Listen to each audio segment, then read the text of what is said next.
Halo semua, perkenalkan nama saya Cantika Tumpawiro. Saya mahasiswa aktif di Universitas Pembangunan Indonesia, kelas A4 semester 2. Pendidikan atau edukasi pasien adalah bagian utama dari praktek semua kesehatan nasional. Pendidikan kesehatan merupakan suatu bentuk tindakan mandiri keperawatan untuk membantu klien, baik individu, kelompok, maupun masyarakat dalam mengatasi masalah kesehatannya melalui kegiatan pembelajaran yang dialami perawat sebagai perawat pendidik. Seorang perawat sangat berperan sebagai pengajar dengan tujuan untuk meningkatkan gaya hidup sehat individu melalui pengaplikasian pengetahuan tentang kesehatan, proses perubahan, teori belajar dan mengajar, dan proses keperawatan serta proses pengajar. Maka dari itu, lewat video ini saya akan membahas tentang pengembangan program pendidikan kesehatan klien. Yang pertama adalah identifikasi kebutuhan belajar klien, yaitu dengan memahami metode pemilihan seseorang dalam belajar seperti gerakan, lisan, visual, intrapersonal, matematis logika, dengan musik atau secara natural. Tujuannya adalah diperolehnya informasi individu, keluarga atau kelompok tentang kondisi kesehatan, dan berbagai hal yang dapat dipengaruhi oleh proses pelaksanaan pendidikan kesehatan. Metode yang dapat dilakukan dengan pengamatan langsung, wawancara, dan mempelajari data yang telah ada. Setelah itu, aspek yang dikaji adalah riwayat keperawatan, faktor budaya, faktor ekonomi, dan gaya belajar. Yang kedua adalah tujuan pendidikan kesehatan klien. Segala aktivitas promosi kesehatan memiliki tujuan yang diberikan informasi bagi masyarakat terkait segala hal yang bertujuan pada peningkatan kualitas kesehatan, baik itu kesehatan individu maupun masyarakat. Secara singkat, petugas promosi kesehatan merupakan corong pemerintah, dalam hal ini Kementerian Kesehatan, untuk menyampaikan segala macam informasi yang berkaitan dengan kesehatan dengan tujuan memberdayakan masyarakat dan pengembangan sumber daya yang berkaitan dengan kesehatan.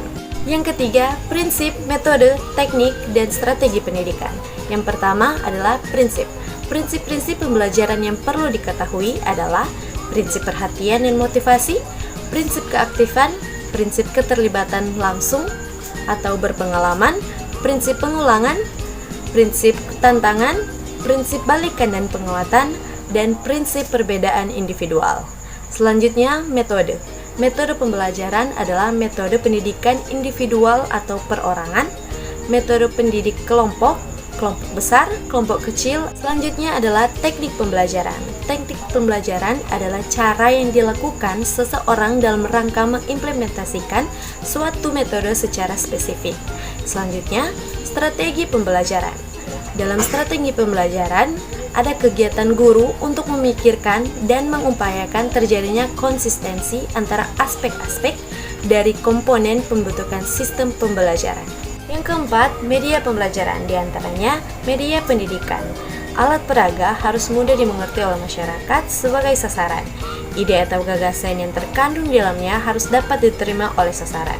Selanjutnya, macam-macam media, yaitu media cetak, yang diantaranya ada booklet, leaflet, flyer, flip chart, rubrik, dan poster. Selanjutnya, media elektronik, antara lain televisi, radio, video, slide, dan film strip. Selanjutnya, media papan.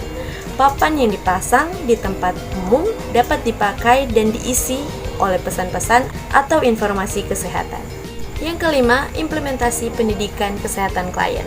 Perawat dapat memfasilitasi proses belajar klien melalui pendekatan yang ramah dan hangat.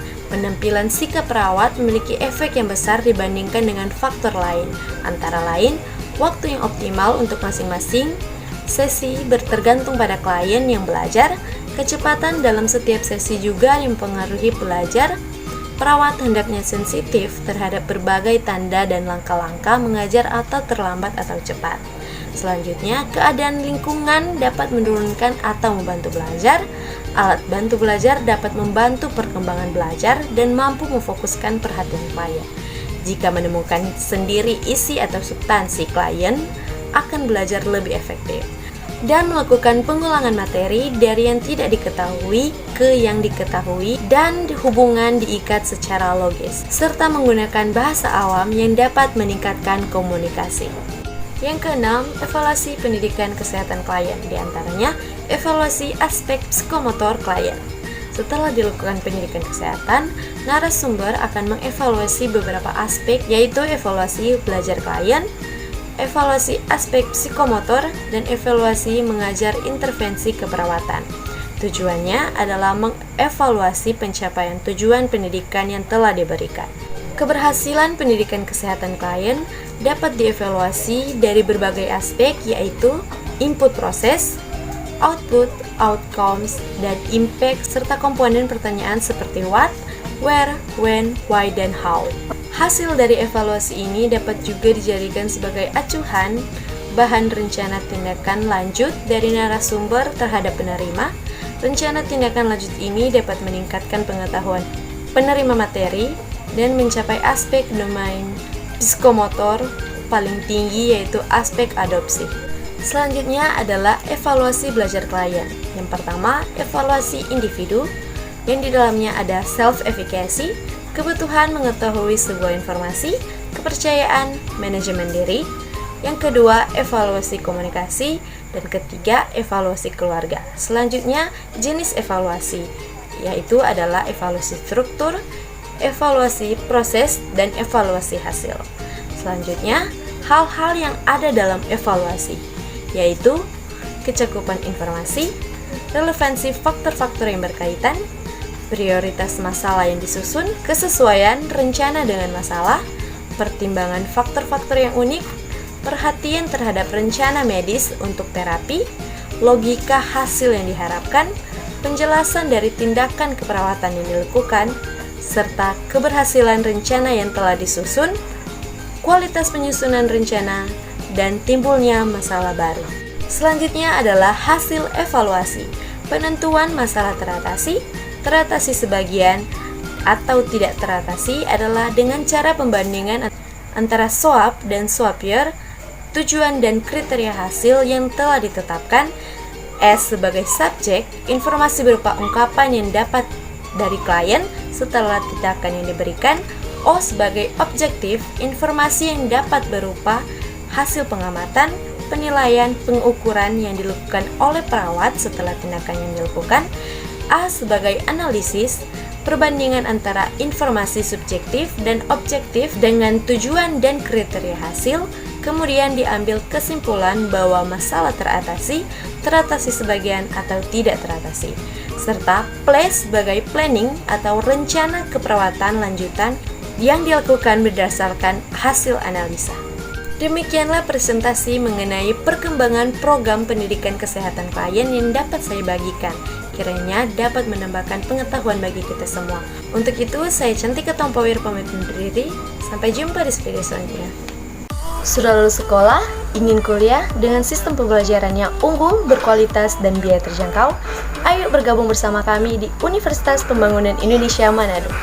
Mengapa harus UNPI? Karena sistem pembelajaran dan kurikulum yang unggul, berkualitas dan kompetitif, biaya kuliah terjangkau, tersedia beasiswa untuk mahasiswa yang ditargetkan, memiliki peluang kerja di luar negeri untuk alumni, memiliki dosen yang berkualitas di bidangnya, memiliki fasilitas laboratorium kampus, serta lokasi kampus strategis di pusat kota Manado. Di Universitas Pembangunan Indonesia terdapat 6 fakultas. Yang pertama, Fakultas Pertanian dengan prodi Agrobisnis, Fakultas Hukum dengan prodi Hukum, Fakultas Teknik dengan prodi Teknik Elektro dan Teknik Sipil, Fakultas Ilmu Sosial dan Ilmu Politik dengan prodi Ilmu Politik, Fakultas Sastra dengan prodi Sastra Inggris, dan Fakultas Keperawatan dengan prodi Ilmu Keperawatan dan Profesi Nurse. Fakultas Keperawatan telah terakreditasi B dengan fasilitas yang unggul, mempunyai laboratorium kampus. Pendaftaran telah dibuka, info selanjutnya bisa dilihat pada link unpi.ac.id atau juga bisa kunjungi Instagram dan Facebook Unpi Manado. Untuk itu, marilah bergabung bersama kami dan jadilah bagian dari Universitas Pembangunan Indonesia Manado.